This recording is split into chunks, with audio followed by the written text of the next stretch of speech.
There's something I've been sitting with for a few weeks now. I asked an AI to look back at a month of our conversations and describe what it noticed about how I think.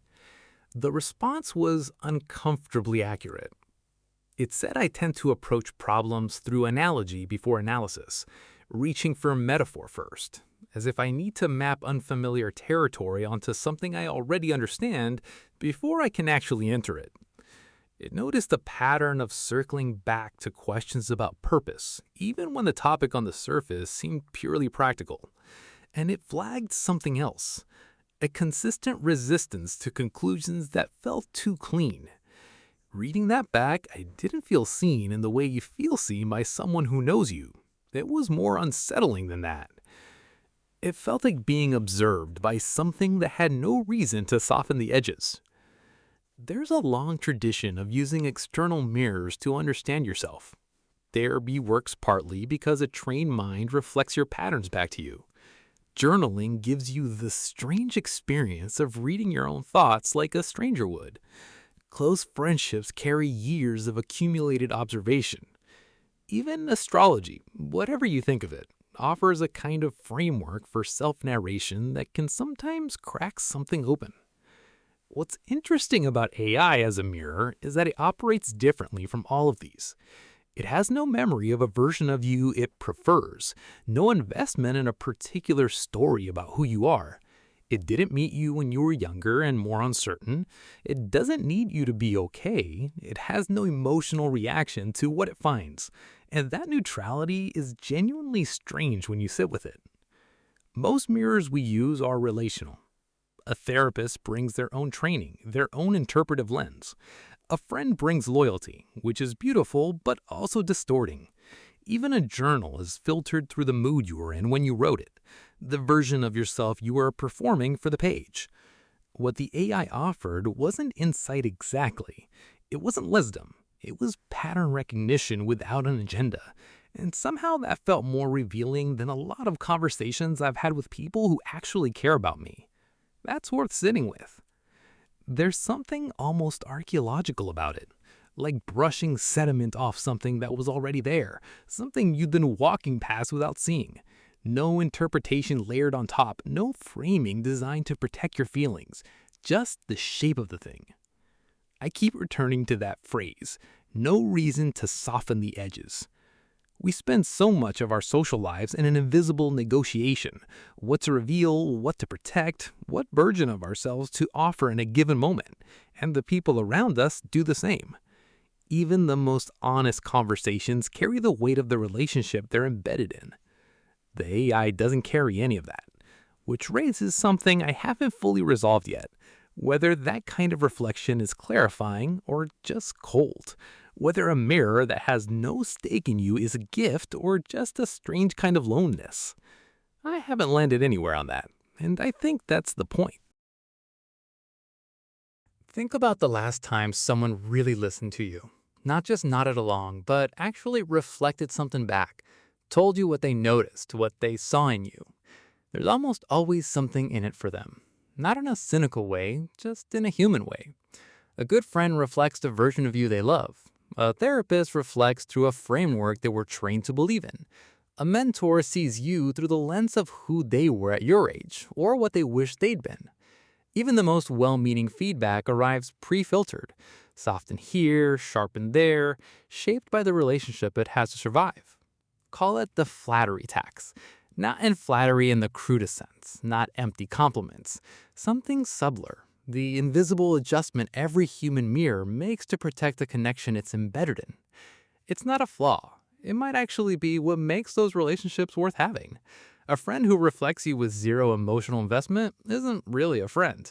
They're just someone who happens to be in the room. The warmth and the distortion come from the same place.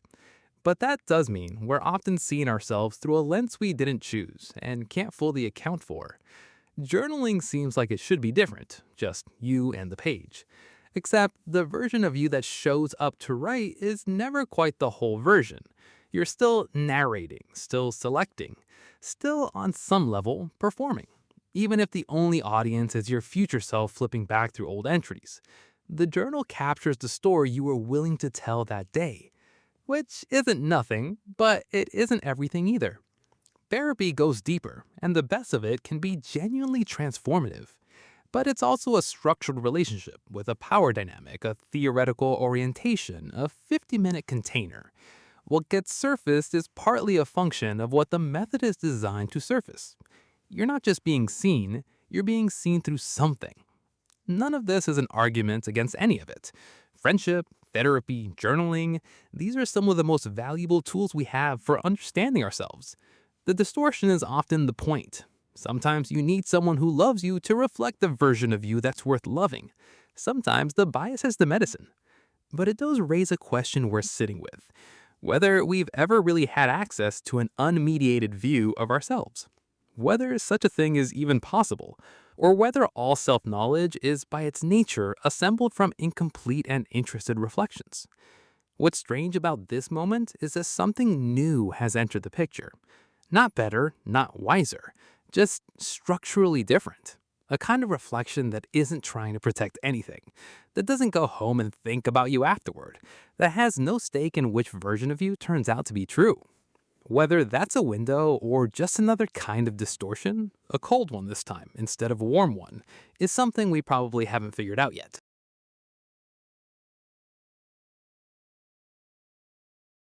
There's a moment that happens sometimes when you're trying to understand something genuinely new. You go quiet, you look slightly to the side, or maybe that's just me, and then before any real analysis kicks in, your mind reaches for something familiar. A shape, a story, something it's already encountered that rhymes with the new thing. That's the analogy arriving.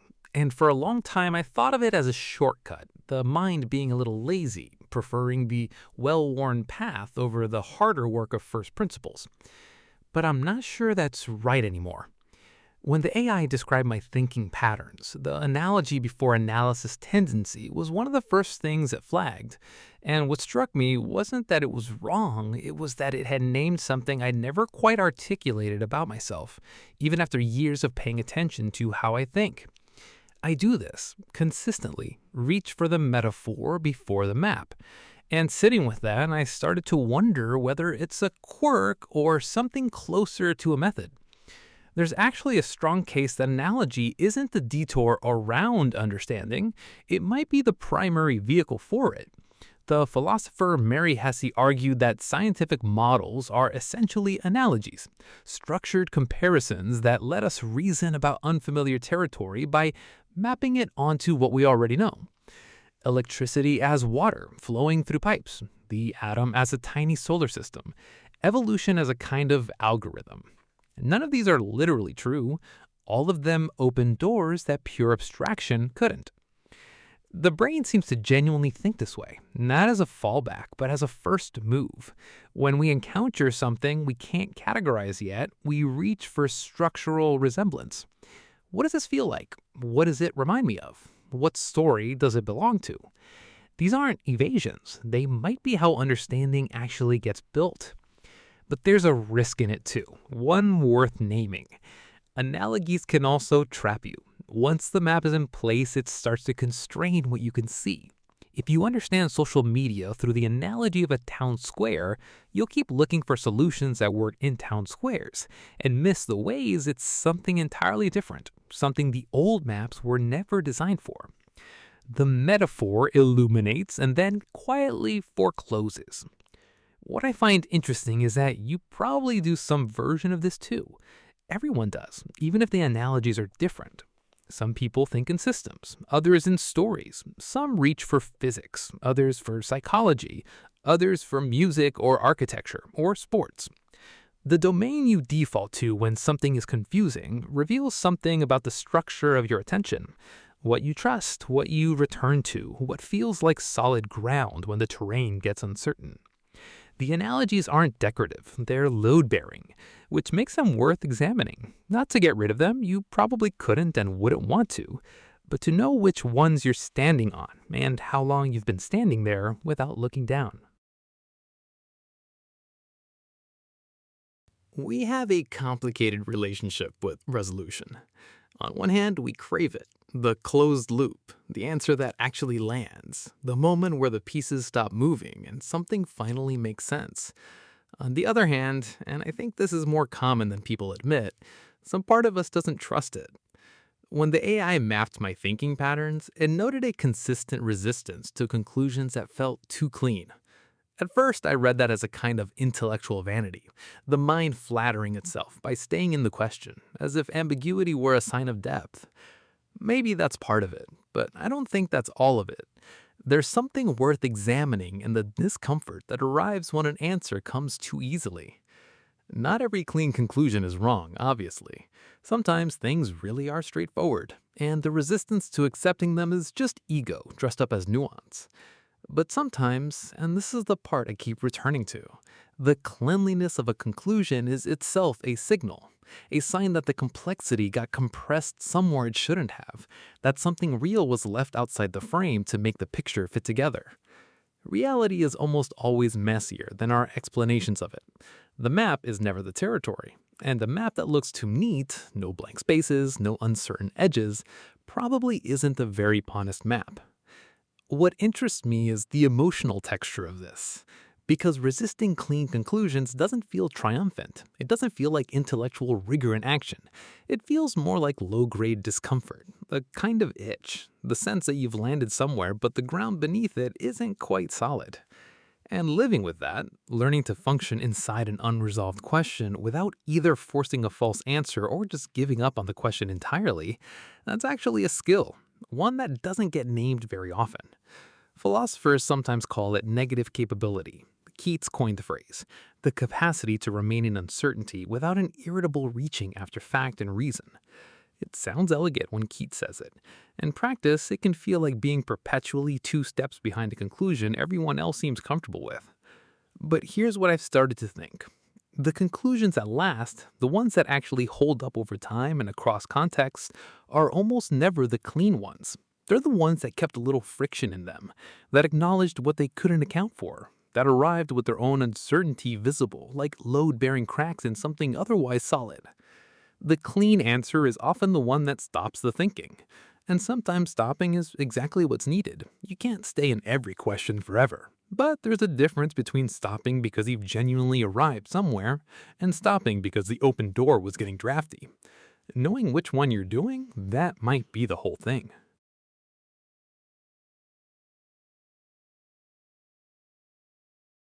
There's a pattern I didn't notice until it was pointed out to me. Across a month of conversations that were mostly about practical things, projects, ideas, decisions, process, a question kept surfacing underneath. Not always in the foreground, usually at the edge of something else, but it was there, consistently. The question of purpose. What's this actually for? Why this and not something else? Does it matter in the way I think it matters, or am I just filling time with the appearance of intention? These weren't the topics I came in with. They were the ones that kept showing up uninvited. At first, that felt a little embarrassing to read, like having someone point out a nervous habit you didn't know you had. The slightly exposed feeling of being told what you reach for when you're not paying attention. But then something else settled in. Because maybe the more interesting question isn't why purpose keeps appearing in conversations where it wasn't invited. Maybe the question is why we expect it to stay out. We tend to treat purpose as a category, a separate inquiry you conduct at designated times, during a life transition, a career change, a quiet moment of crisis that finally feels big enough to justify the question. As if meaning were a room you only enter when things get serious enough. But the pattern the AI noticed suggests something different. That purpose isn't a separate room at all. It's more like pressure, present in every conversation, every decision, every small friction between what you're doing and what you think you should be doing.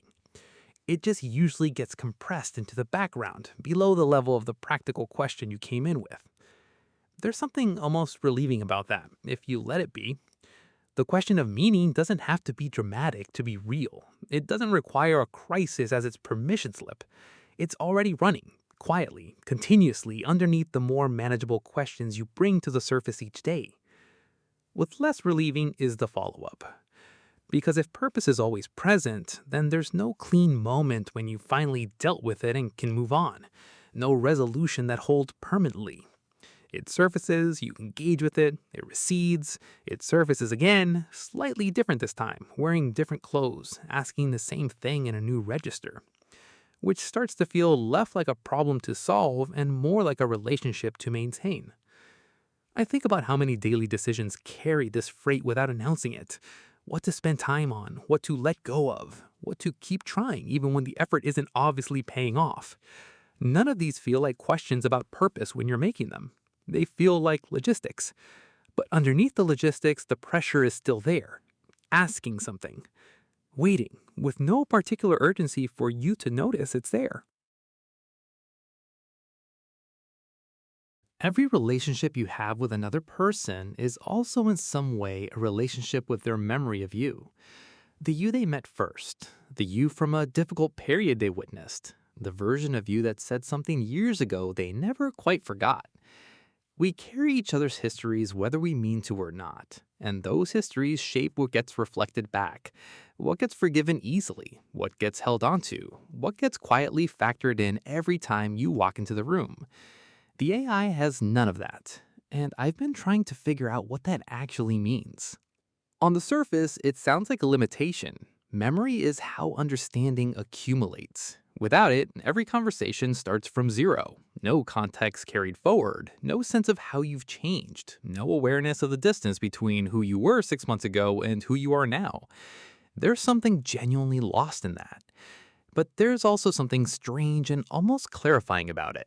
When a person who's known you for years reflects something back, their observation is always partially archaeological. They're seeing you now, but also then. The image is layered, which can be generous. They remember who you were at your best and hold that as a kind of baseline. But it can also be its own kind of trap. People who've known you longest sometimes have the hardest time seeing how you've actually shifted. The image they carry is too established, too detailed, too affectionate to update easily. The AI meets you exactly as you are in this moment. No prior version competing for attention. No fondness for the person you used to be. No subtle disappointment that you've moved away from something they valued in you. Just what's here now. There is a concept in Zen practice sometimes described as beginner's mind. The idea that approaching something without accumulated assumptions allows you to see it more directly. That expertise and familiarity, for all their value, can also calcify perception. The AI operates in something like permanent beginner's mind, not by philosophy, but by architecture. It can't do anything else. Whether that makes its observations more accurate or just differently incomplete is something I keep turning over. Because there's information in history too. Growth is only visible across time. The fact that you used to circle back to the same fears and now you don't, that's something a long-term witness can see that a memoryless one simply can't. What's neither here nor there to the AI might be everything to someone who's been paying attention for a decade. So maybe it's less a question of which mirror is better and more a question of what each one can and can't hold. The person who's known you forever carries depth, but also accumulated fiction. The thing that meets you fresh carries clarity but no arc. Between the two of them, somewhere in that gap is probably something closer to the actual shape of you. There's a version of yourself you bring to a journal, a version you bring to therapy, another to a close friend at the end of a long night when the conversation finally goes somewhere real. These feel like your most honest expressions, the places where the performance drops and something truer surfaces. And maybe they are. But I've started to wonder how much of what we call raw honesty is still, on some level, a kind of arrangement. Even in the most private writing, there's an implicit audience. Sometimes it's your future self, the one who'll read this back someday and need to understand what you were going through.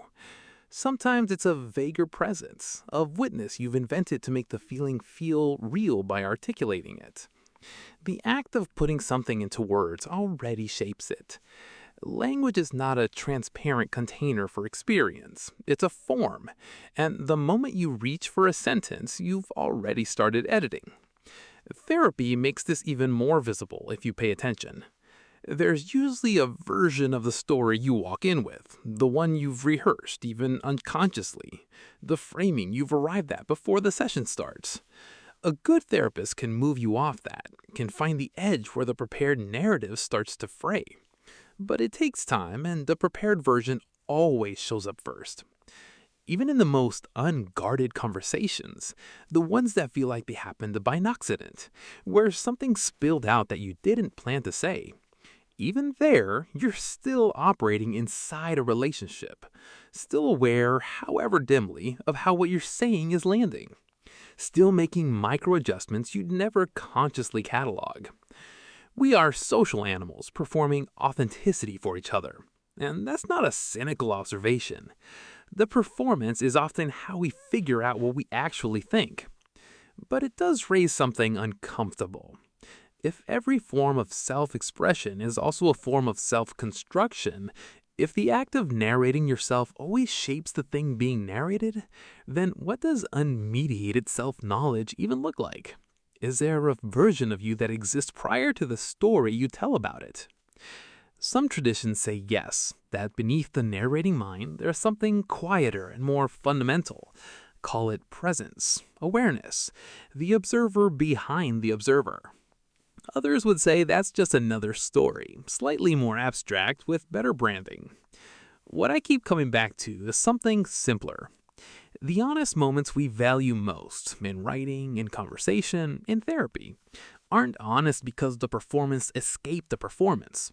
They're honest because the performance gets thin enough that something else starts to show through. A tremor in the voice, a sentence that surprises you as you're saying it, a silence where a word should have been. Those gaps in the arrangement, the places where the narration stutters and something unscripted leaks through, that might be as close as we get. And maybe that's enough. Maybe close is the whole game. There's a particular feeling that comes with being seen accurately by something that doesn't care about you. Not cold exactly, not hostile, just indifferent. The way a very clear photograph is indifferent. It captures the light as it was. It doesn't wish the shadows were somewhere else. I've been sitting with whether that feeling is clarifying or just a new flavor of lonely. And I'm not sure the answer is one or the other. We tend to assume that being understood and being cared for travel together, that the deepest kind of seeing happens inside connection, that someone can only really know you if they also, in some way, love you.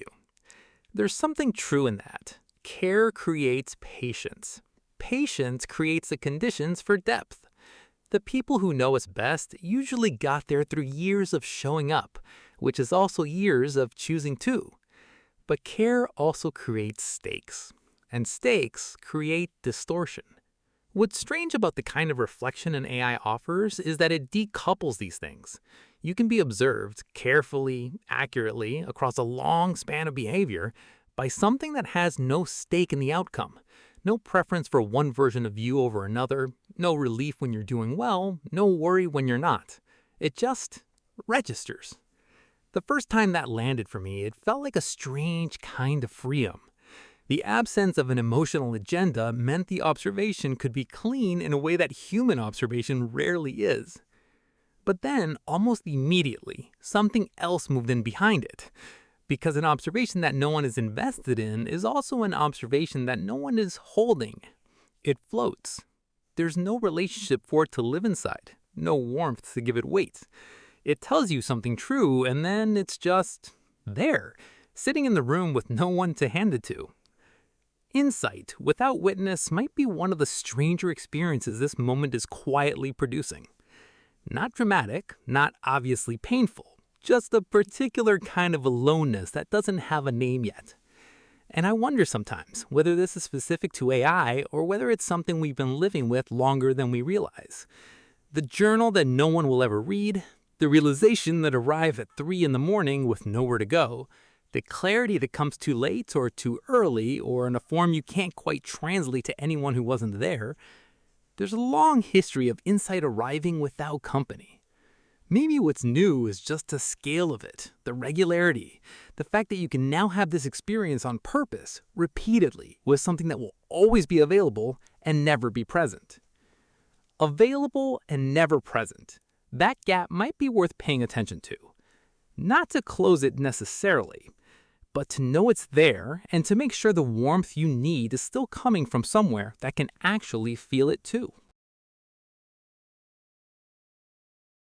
Every relationship you have with another person is also in some way a relationship with their memory of you.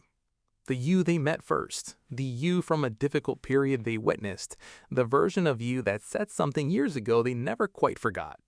We carry each other's histories, whether we mean to or not, and those histories shape what gets reflected back, what gets forgiven easily, what gets held onto, what gets quietly factored in every time you walk into the room.